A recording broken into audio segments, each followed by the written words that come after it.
What matters the most? Bharat matters. जय Hind everyone, मेरा नाम है आदर्श गुप्ता और स्वागत है आपका भारत मैटर्स में। तो भारत में रेसलिंग का इतिहास काफी समृद्ध रहा है। तभी तो यहाँ पर 5th मिलेनियम BC के पहले से भी मल्ल युद्ध का प्रचलन था, जिसके बारे में हमें रामायण और महाभारत के साथ साथ 13th सेंचुरी में लिखी गई मल्ल पुराण में भी डिटेल डिस्क्रिप्शन देखने को मिलता है। हालांकि गुजरते समय के साथ इसमें नए एलिमेंट जुड़ते गए। उदाहरण के लिए मुगल काल में पर्शियन स्टाइल जूड़ा और कुश्ती पहलवानी का जन्म हुआ। वहीं मॉडर्न एरा में आमतौर पर मिट्टी पर लड़ी जाने वाली पारंपरिक कुश्ती सिंथेटिक मैट्स पर लड़ी जाने वाली रेसलिंग में ट्रांसफॉर्म हो गई। लेकिन इस लंबे समय में शायद ही कोई दौर ऐसा रहा हो जब भारत की मिट्टी ने वर्ल्ड रिनोन्ड रेसलर्स ना पैदा किए हों।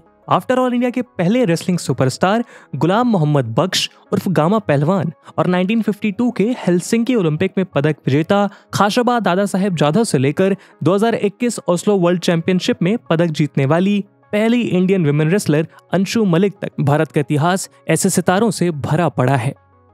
लेकिन इस सब के बीच शायद ही किसी ने यह सोचा होगा कि एक वो दिन भी आएगा जब इंडियन रेसलिंग इतनी ट्रांसफॉर्म हो जाएगी कि इसके पहलवानों को मिट्टी और मैट्स दोनों छोड़कर सड़कों पर कुश्ती लड़नी पड़ेगी, और कुश्ती भी किसी मेडल के लिए नहीं बल्कि न्याय के लिए।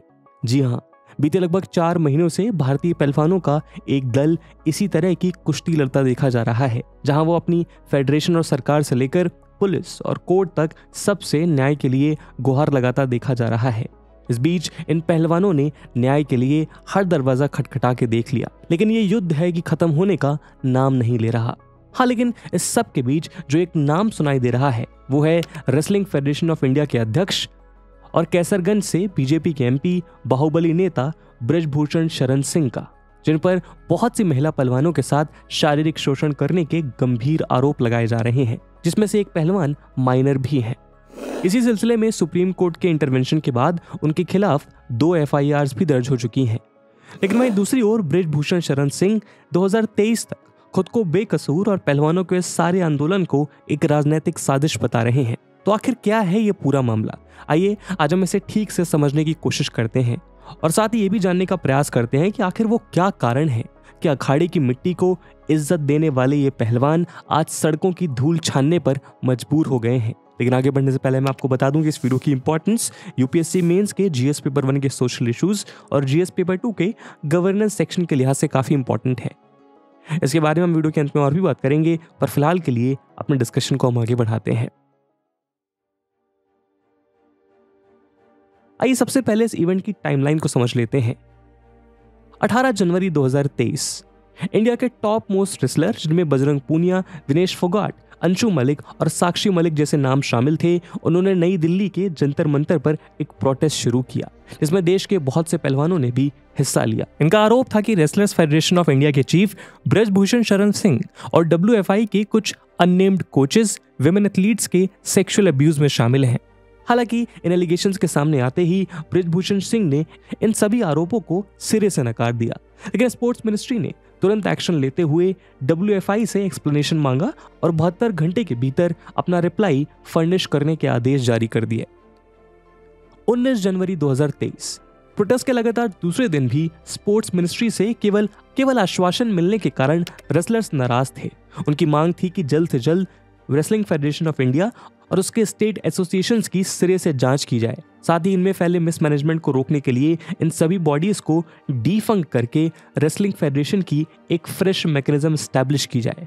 इस सिलसिले में देर रात रेसलर्स की मुलाकात स्पोर्ट्स मिनिस्टर अनुराग ठाकुर से भी हुई, लेकिन रेसलर्स के मुताबिक ये मीटिंग भी बेनतीजा रही।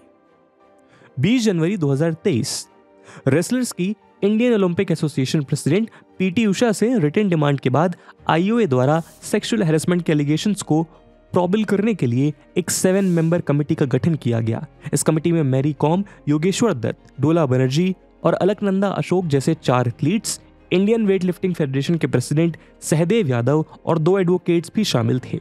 वहीं रेसलिंग फेडरेशन ऑफ इंडिया ने सभी एलिगेशंस को सिरे से नकार दिया। स्पोर्ट मिनिस्ट्री को दिए रिप्लाई में WFI ने कहा that WFI is managed by an elected body as per its constitution and therefore there is no scope for arbitrariness and mismanagement in Wrestling Federation of India by any one individual including the president. इसी बीच इस मामले पर अपनी बात कहने के लिए बृजभूषण सिंह ने अपने नेटिव प्लेस गोंडा में प्रेस कॉन्फ्रेंस बुलाई। उनका कहना था कि इस कॉन्फ्रेंस में वो प्रोटेस्ट के बीच छुपी पॉलिटिकल कॉन्स्पिरेसी का पर्दाफाश करेंगे, लेकिन एंड मूवमेंट पर इस प्रेस कॉन्फ्रेंस को पोस्टपोन कर दिया गया। इसके पीछे तर्क ये दिया गया कि अब इस बारे में कोई भी statement wrestling federation of India की 22 जनवरी की एजीएम के बाद ही दिया जाएगा। 21 जनवरी 2023 स्पोर्ट्स मिनिस्टर द्वारा रेसलर्स को ये विश्वास दिलाया गया कि उनके ग्रीवेंसेस को एड्रेस करने के लिए एक ओवरसाइट कमेटी बनाई जाएगी, जो इस मुद्दे से जुड़े सभी लोगों से थॉरो इंक्वायरी कंडक्ट करके 4 हफ्तों के अंदर रिपोर्ट सबमिट करेगी। साथ ही स्पोर्ट्स मिनिस्टर अनुराग ठाकुर ने खुद ये बयान दिया कि इस कार्यवाही के दौरान रेसलिंग फेडरेशन ऑफ इंडिया के चीफ बृजभूषण सिंह इस सबसे अलग रखे जाएंगे। इस आश्वासन के बाद रेसलर्स ने अपना प्रोटेस्ट वापस ले लिया। 22 जनवरी 2023 ओवरसाइट कमेटी के बन जाने से रेसलिंग फेडरेशन ऑफ इंडिया की एजीएम मीट कैंसिल कर दी गई। अब फेडरेशन का डे टू डे वर्क भी इसी ओवरसाइट कमेटी के अंडर आ गया, जिसके चलते बृजभूषण सिंह ने मीडिया में कोई भी स्टेटमेंट देने से इनकार कर दिया। 23 जनवरी 2023 स्पोर्ट मिनिस्ट्री द्वारा बनाई गई ओवरसाइट कमेटी के head boxing legend Mary Kom को बनाया गया। साथ ही इस 5 मेंबर कमेटी में former wrestler Yogeshwar Dutt, former badminton player Tripti Murgunde, ex top CEO Rajesh Rajagopalan और former SAI executive director Radhika Shriman शामिल थे। 24 जनवरी 2023 इस कमेटी के फॉर्मेशन के बाद ही रेसलर्स ने अपना डिससैटिस्फैक्शन ट्विटर पर शो करना शुरू कर दिया। उनका कहना था कि ओवरसाइट कमेटी के मेंबर्स चुनने के पहले उनसे राय ली जानी चाहिए थी। इस सिलसिले में बजरंग पूनिया का ट्वीट काफी वायरल हुआ था, जिसमें उन्होंने prime minister Narendra Modi, home minister Amit Shah और स्पोर्ट्स मिनिस्टर अनुराग ठाकुर को भी टैग किया था। 31 जनवरी 2023 ओवरसाइट कमेटी की फॉर्मेशन को लेकर रेसलर की कंप्लेन के लगभग 1 हफ्ते बाद स्पोर्ट्स मिनिस्ट्री ने इस पर एक्शन लेते हुए रेसलर बबीता फोगाट को भी इस पैनल में जगह दे दी। इसके बाद अगर फरवरी के पहले 3 हफ्तों की बात करें तो प्रोटेस्टिंग रेसलर्स एक बार फिर ओवरसाइट कमेटी के काम के तरीकों पर प्रश्न चिन्ह लगाने लगे। उनका कहना था कि कमेटी का वक्त निकलता जा रहा है, लेकिन इस सिलसिले में अब तक कमेटी की ओर से कोई भी प्रोग्रेस देखने को नहीं मिल रही है। यही नहीं, इस बीच बजरंग और विनेश ने 1 फरवरी से शुरू होने वाले first ranking series of the year से अपना नाम वापस ले लिया। वहीं फरवरी 23 से 26 के बीच होने वाले second ranking series of the year Ibrahim Mustafa tournament से भी इंडिया के टॉप रेसलर्स बजरंग, विनेश, रवि और साक्षी ने अपना नाम वापस ले लिया। उनका कहना था कि वो कंपटीशन रेडी नहीं है। 23 फरवरी 2023 स्पोर्ट्स मिनिस्ट्री द्वारा फॉर्म की गई ओवरसाइट कमेटी को 2 वीक का एक्सटेंशन दे दिया गया। वहीं रेसलिंग की ग्लोबल बॉडी UWW यानी यूनाइटेड वर्ल्ड रेसलिंग ने 2023 में होने वाली एशियन रेसलिंग चैंपियनशिप्स की होस्टिंग राइट्स को इंडिया से छीनकर कजाकिस्तान को दे दिया। मार्च 28 से अप्रैल 2 के बीच नई दिल्ली में ऑर्गेनाइज होने वाले इन गेम्स को अस्ताना कजाकिस्तान में शिफ्ट करने का तर्क देते हुए UWW का कहना था कि उन्हें यह फैसला इंडियन रेसलिंग के रिसेंट डेवलपमेंट्स और रेसलिंग फेडरेशन ऑफ इंडिया के विरुद्ध पेंडिंग इंक्वायरी की वजह से लेना पड़ा है। 26 फरवरी 2023 विनेश फोगाट ने एक बार फिर ट्विटर के जरिए ओवरसाइट कमेटी पर यह आरोप लगाया कि इस कमेटी का एक unnamed member sensitive information press को लीक कर रहा है और उसके विरुद्ध स्पोर्ट्स मिनिस्टर ठाकुर को जल्द से जल्द एक्शन लेने की जरूरत है।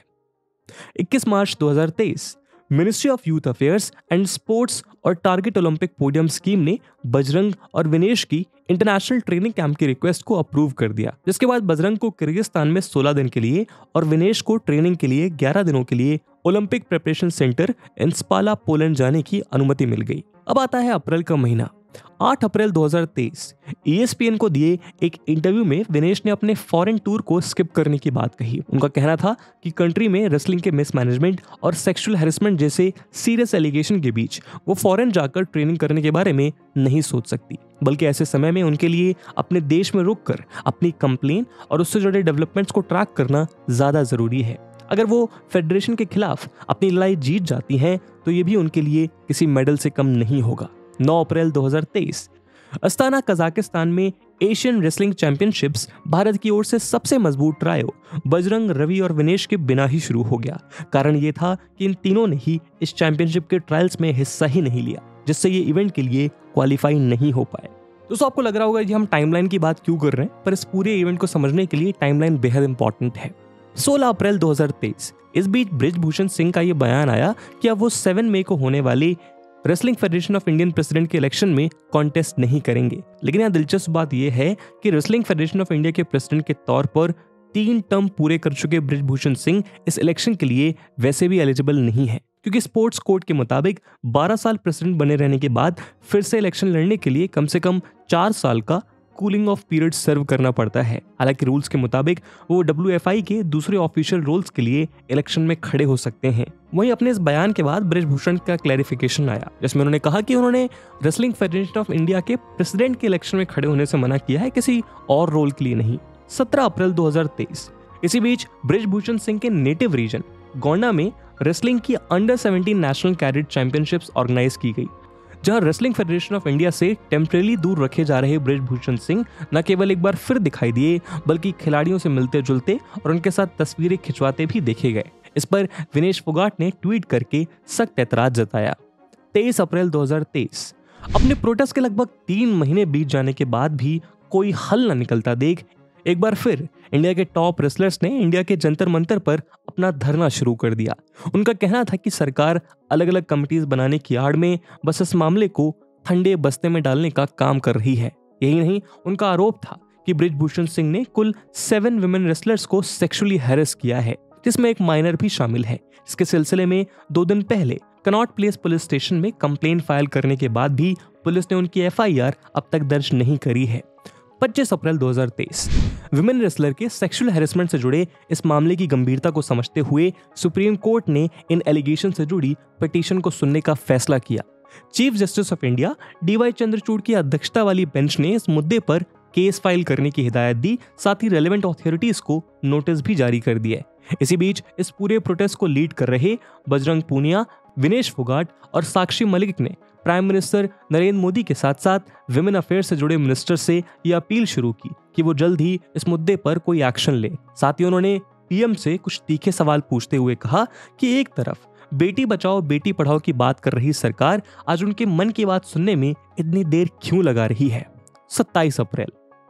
वहीं इसके अगले ही दिन IOA चेयरपर्सन PT उषा का ये विवादास्पद बयान आया, जिसमें उनका क्लेम था कि रेसलर प्रोटेस्ट इन खिलाड़ियों के इनडिसिप्लिन को दिखाता है और स्पोर्ट के लिए अच्छा नहीं है। साथ ही ये इंडिया की इमेज को टार्निश कर रहा है, जिसके बाद सभी ओर से उनके इस बयान को लेकर आलोचना शुरू कर दी गई।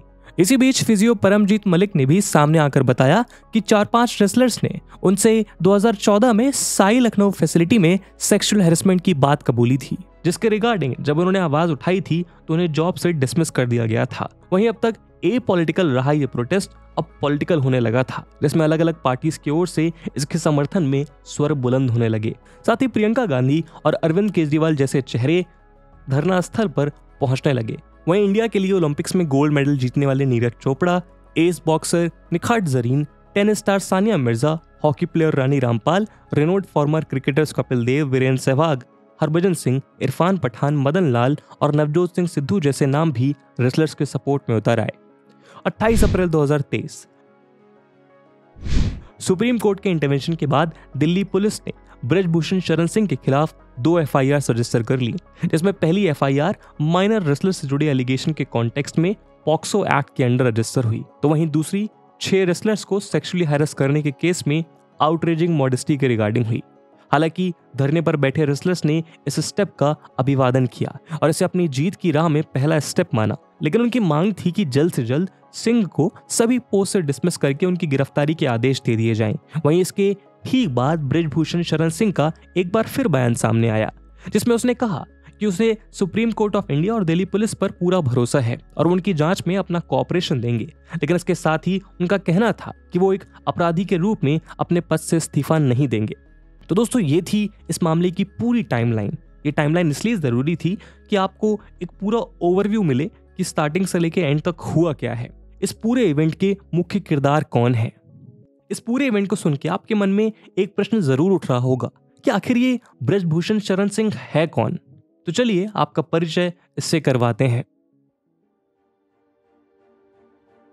दोस्तों, अगर हम बृजभूषण शरण सिंह की बात करें तो इसका ट्रैक रिकॉर्ड देखकर ये समझना जरा मुश्किल है कि आखिर ये राजनीतिक जनप्रतिनिधि हैं या फिर एक हिस्ट्री शीटर, क्योंकि जहां एक ओर ये समाजवादी पार्टी की ओर से 1 बार और बीजेपी की ओर से 5 बार यानी कुल मिलाकर 6 बार मेंबर ऑफ पार्लियामेंट भी रह चुके हैं, तो वहीं दूसरी ओर मार्च 2023 तक इन पर 40 से ज्यादा मुकदमे भी दर्ज हैं, जिनमें robbery, causing voluntary harm to public servants, illegal carrying of arms और यहाँ तक कि अटेम्प्ट टू मर्डर तक के चार्जेस इंक्लूडेड हैं।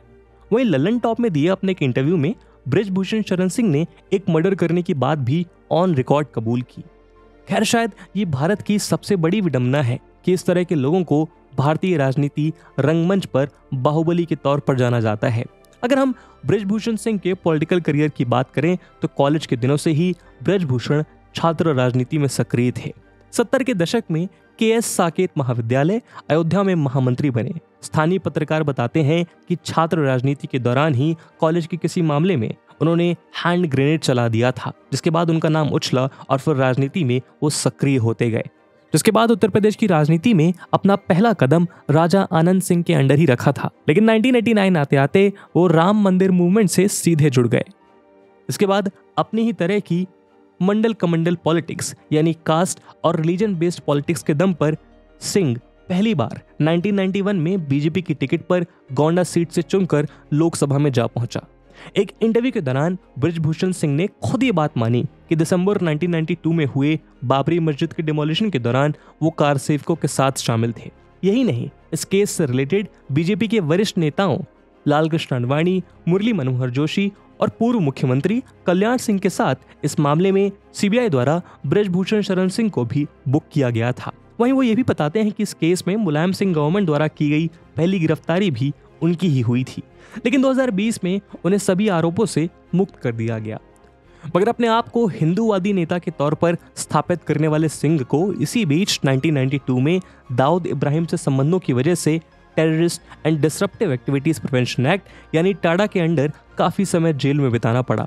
हालांकि इस बीच जब वो जेल में थे तब 1996 में उनकी पत्नी ने बीजेपी की टिकट पर गोंडा सीट से चुनाव जीतकर लोकसभा में उनका प्रतिनिधित्व किया। मगर जब वो लैक ऑफ एविडेंस की वजह से 1999 में जेल से छूट कर आए तो एक बार फिर बीजेपी की ही टिकट पर सिंह ने अपनी पारंपरिक गोंडा सीट से 1999 और बलरामपुर सीट से 2004 में जीत दर्ज की। हालांकि इससे जुड़ी एक घटना और भी है। 2004 में बीजेपी ने सिंह को गोंडा से हटाकर बलरामपुर से टिकट दे दिया, जिसके बाद गोंडा से बीजेपी के कैंडिडेट घनश्याम शुक्ला की पोलिंग डे के दिन ही संदिग्ध हालतों में एक रोड एक्सीडेंट में मौत हो गई। एक इंटरव्यू के दौरान इस एक्सीडेंट के बारे में बताते हुए सिंह कहते हैं कि इस घटना के बाद उनके ओपोनेंट्स ने उनके खिलाफ रूमर्स फैला दिए कि ये घटना नहीं बल्कि हत्या थी। इसके ठीक बाद अटल जी ने खुद कॉल करके बृजभूषण सिंह से कहा कि मरवा दिया। बृजभूषण का कहना है कि इसी घटना ने उनके और बीजेपी की सेंट्रल लीडरशिप के बीच दरार पैदा कर दी, जिसके बाद उन्होंने 2008 में न्यूक्लियर डील के वक्त हुए क्रूशियल कॉन्फिडेंस मोशन में क्रॉस वोटिंग करके बीजेपी के अगेंस्ट जाकर यूपीए गवर्नमेंट के पक्ष में वोटिंग कर दी, जिससे मनमोहन सरकार तो बच गई, लेकिन बृजभूषण सिंह को पार्टी से बाहर का रास्ता दिखा दिया गया। यहाँ नोट करने वाली बात यह है कि हालांकि 2004 में ही बीजेपी की सेंट्रल लीडरशिप को बृजभूषण सिंह पे बीजेपी की ही दूसरे कैंडिडेट की हत्या करवाने का शक हो गया था, लेकिन इसके बाद भी ना तो उन्हें पार्टी से निकाला गया और ना ही उनके खिलाफ कोई जांच हुई कि पार्टी को बृजभूषण शरण सिंह की जरूरत हर हाल में थी। हर कोई बृजभूषण को अपनी ओर रख के उत्तर प्रदेश के एक जरूरी हिस्से में अपनी पकड़ मजबूत करना चाहता था। यही कारण है कि बीजेपी से निकाले जाने के तुरंत बाद ही सिंह के लिए समाजवादी पार्टी ने अपने दरवाजे खोल दिए और समाजवादी पार्टी की ही टिकट पे 2009 के जनरल इलेक्शन लड़ते हुए सिंह कैसरगंज से जीत दर्ज करके एमपी बने। वहीं 2013 में मुजफ्फरनगर दंगों के बाद उन्होंने एक बार फिर बीजेपी का दामन थाम लिया और 2014 और 2019 में लगातार बीजेपी की टिकट पर कैसरगंज से जीतकर 6वीं बार लोकसभा जा पहुंचे। आज वो standing committee on rural development and Panchayati Raj के मेंबर होने के साथ साथ consultative committee of the ministry of youth and sports के मेंबर भी हैं। साथ ही 2011 में कांग्रेस के दीपेंद्र हुड्डा को हराकर Singh wrestling federation of India के प्रेसिडेंट चुने गए थे, जहां उनकी बादशाहत आज तक जारी है। कहा जाता है कि उत्तर प्रदेश के 4 डिस्ट्रिक्ट्स बलरामपुर, गोंडा, अयोध्या, बहरेच और श्रावस्ती में उनकी मजबूत पकड़ है। सिंह ने अपने एरियाज में 50 से ज्यादा एजुकेशनल इंस्टीट्यूशंस भी बनवाए हैं, जो इस रीजन में उसकी पॉलिटिकल डोमिनेशन का एक सोर्स है। यहाँ के लोग बताते हैं कि इस पूरे इलाके में बृजभूषण शरण सिंह की तूती बोलती है, और वो भी ऐसी कि जब उत्तर प्रदेश में मायावती गवर्नमेंट थी तब मायावती ने गोंडा का नाम बदलकर लोक नायक जयप्रकाश नारायण नगर रखने का फैसला किया था, लेकिन उनके इस फैसले के खिलाफ सिंह डटकर खड़े हो गए। यही नहीं, उन्होंने अपने फॉलोअर्स के साथ मिलकर पदयात्रा करने का भी आह्वान किया। इसके बाद अटल बिहारी वाजपेयी को खुद इस इशू में इंटरवीन करके मायावती से अपने इस फैसले को विड्रॉ करने के लिए कन्विंस करना पड़ा था। यही कारण है कि इतने सारे केसेस और मर्डर जैसे केसेस के सेल्फ मेड कॉन्फेशंस के बाद भी बृजभूषण को ना तो पुलिस हाथ लगाती है और ना ही उनकी खुद की पार्टी। इसी के चलते एक्सपर्ट्स मानते हैं कि इस रीजन में बृजभूषण का कद इतना बड़ा है कि उन्हें पार्टी की जरूरत नहीं बल्कि पार्टियों को उसकी जरूरत है। यही कारण है कि वो अपनी खुद की पार्टी और स्टेट गवर्नमेंट की सरकार के खिलाफ भी बेबाकी से बोलता दिखाई देता है। अभी बीते साल अक्टूबर में ही यूपी की बीजेपी गवर्नमेंट को क्रिटिसाइज करते हुए बृजभूषण सिंह ने कहा था कि उन्होंने इतना पुअर फ्लड मैनेजमेंट नहीं देखा। यही नहीं, सीएम योगी आदित्यनाथ के बारे में पूछे जाने पर उनका कहना था कि अब मेरा मुंह मत खुलवा। उत्तर प्रदेश के रीजन में बृजभूषण के दबदबे का अंदाजा आप इस बात से लगा सकते हैं, जब अर्ली 2022 में महाराष्ट्र के कद्दावर राजनेता राज ठाकरे ने अयोध्या के राम मंदिर को विजिट करने की इच्छा जताई थी, तब बृजभूषण सिंह ने ही ऐलान किया था कि वो राज ठाकरे को तभी राम मंदिर में आने देंगे जब वो इसके पहले मुंबई के नॉर्थ इंडियन वर्कर्स के लिए उनके द्वारा की गई अभद्र टिप्पणियों के लिए पब्लिकली माफी मांगेंगे। कहा जाता है कि राज ठाकरे को अयोध्या में घुसने से रोकने के लिए बृजभूषण सिंह ने 1 लाख से ज्यादा लोगों को मोबिलाइज करने का काम भी शुरू कर दिया था। इसका नतीजा ये हुआ कि ना प्रशासन कुछ बोला और ना ही राज्य की बीजेपी सरकार। खतरे को भांपते हुए ठाकरे ने खुद ही अपना प्लान कैंसिल कर दिया। ऐसे में एक्सपर्ट्स का मानना है कि बीजेपी के लिए 2024 के लोकसभा चुनाव में एक एक सीट की बहुत अहमियत है। ऐसे में वह बृजभूषण शरण सिंह के खिलाफ कोई भी कदम उठाने से हिचक रही है। यही नहीं, 2024 के चुनाव में बीजेपी उन सीटों को जीतने के लिए तैयारी कर रही है जहां सपा का दबदबा रहा है, जैसे मैनपुरी, रामपुर, आजमगढ़ और रायबरेली। ऐसे में अगर बृजभूषण सिंह पर कोई सख्त एक्शन होता है या उसे पार्टी से बाहर किया जाता है तो बीजेपी के लिए अवध क्षेत्र की कई सीटों पर मुश्किल आ सकती है। ऐसे में सपा को टक्कर देना तो दूर, ये सीटें भी हाथ से निकल सकती हैं। लेकिन दोस्तों, कुछ पास्ट इंसिडेंट्स को देखकर ऐसा लगता है कि सिर्फ उत्तर प्रदेश की पॉलिटिक्स ही नहीं बल्कि पूरी रेसलर्स फेडरेशन ऑफ इंडिया भी सिंह के इशारों पर ही नाचती दिखाई देती है।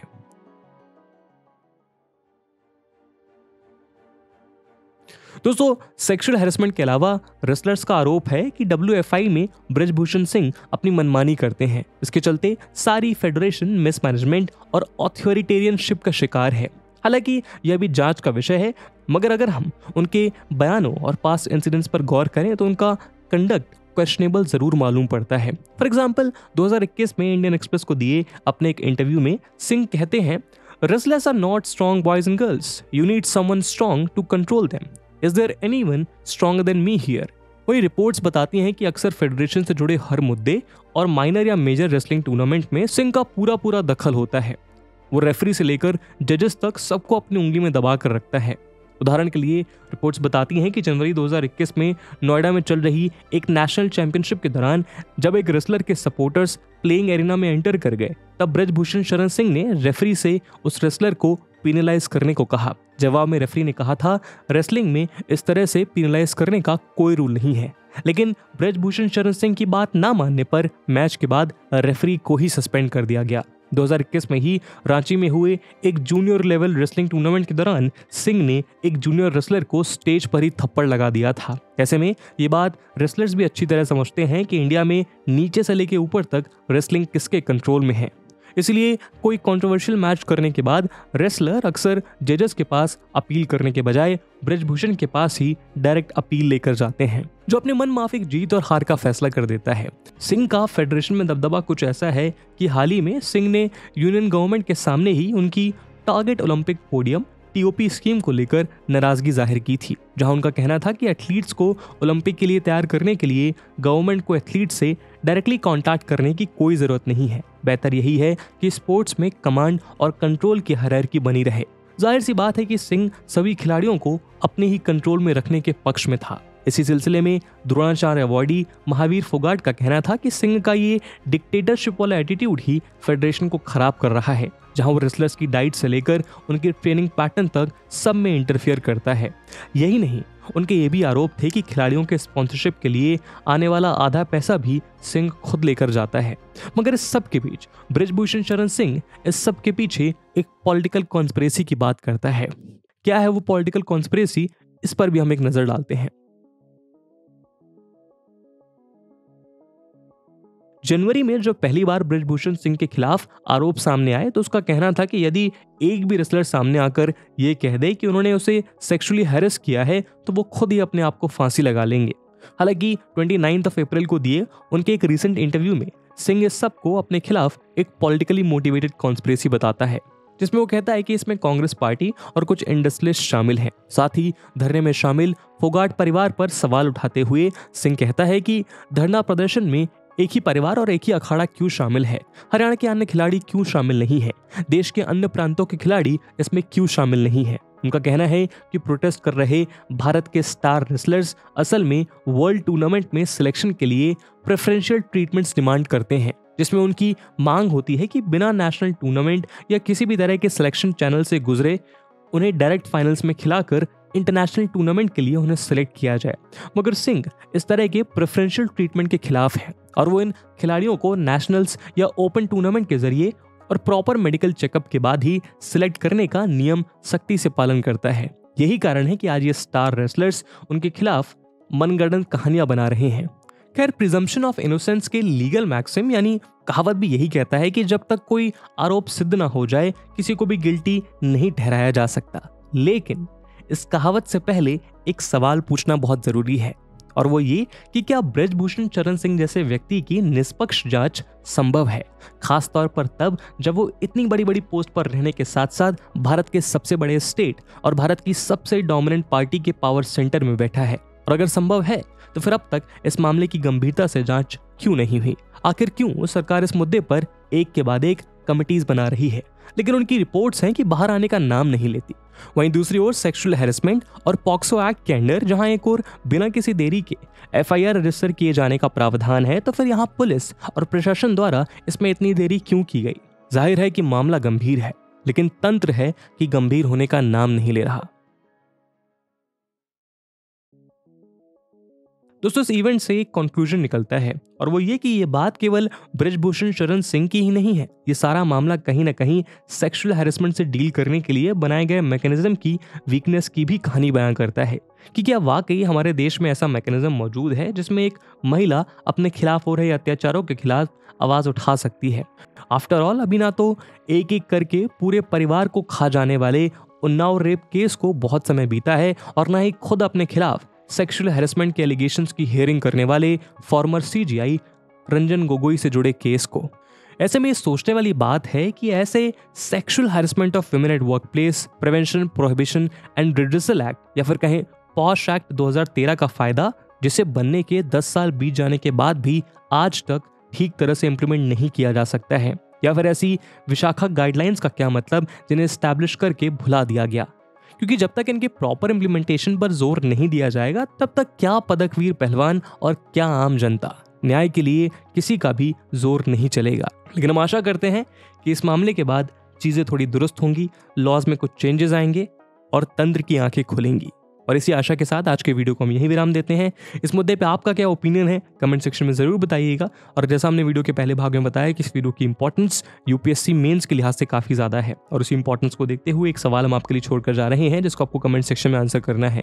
The question is, discuss the significance of sexual harassment of women at work place prevention prohibition and redressal act posh act for the protection of women from sexual harassment. And with this question my friends, that's it for the video. I hope आपको video पसंद आई होगी, और अगर पसंद आई है तो अपने दोस्तों के साथ शेयर करना मत भूलिएगा। मिलते हैं अगले वीडियो में, तब तक के लिए जय हिंद जय भारत।